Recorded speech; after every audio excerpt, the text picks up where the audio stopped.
ரிஷி, நம்ம விஜய் கேம்பெயின் பண்ண அந்த கரூர் டிஸ்ட்ரிக்ட்ல நடந்த அந்த 41 டெத்துல சுப்ரீம் கோர்ட் இன்னைக்கு ஒரு முக்கியமான ஒரு தீர்ப்பு கொடுத்திருக்காங்க. என்ன அப்படின்னா, சிபிஐக்கு இந்த கேஸ பரிந்துரைச்சிருக்காங்க.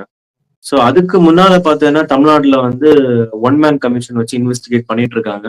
At the same time Chennai high court SID special investigation டீமை வச்சு அவங்க ஒரு சைட்ல இன்வெஸ்டிகேஷன் ஆரம்பிச்சிட்டாங்க.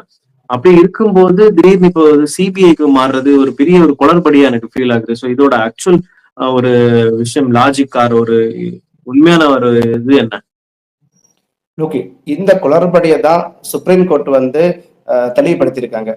ஃபர்ஸ்ட் ஆஃப் ஆல் வந்து அந்த கரூர் இன்சிடென்ட் முடிஞ்ச உடனே தமிழக முதலமைச்சர் வந்து ஒரு ஒன் மெம்பர் கமிஷனை கொண்டு வந்தாங்க. அருணா ஜெகதீசன் தலைமையில ஒன் மெம்பர் கமிஷனை கொண்டு வந்தாங்க.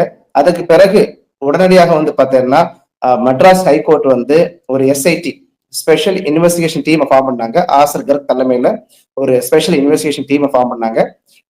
அதுக்கு முன்னாடி வந்து பார்த்தீங்கன்னா டிவிஷன் பெஞ்ச் வந்து சிபிஐ இன்வெஸ்டிகேஷன் வேண்டாம், இந்த தமிழ்நாடுடைய ஒன் மெம்பர் கமிஷன் வந்து கரெக்டா இன்வெஸ்டிகேஷன் பண்ணிட்டு இருக்காங்கிறத வந்து டிவிஷன் பெஞ்ச் சொல்லியிருந்தாங்க. ஸோ டிவிஷன் பெஞ்ச் சொன்னதுக்கு பிறகு மெட்ராஸ் ஹைகோர்ட் வந்து பார்த்தீங்கன்னா ஒரு புதிய எஸ்ஐடி ஃபார்ம் பண்ணியிருந்தாங்க.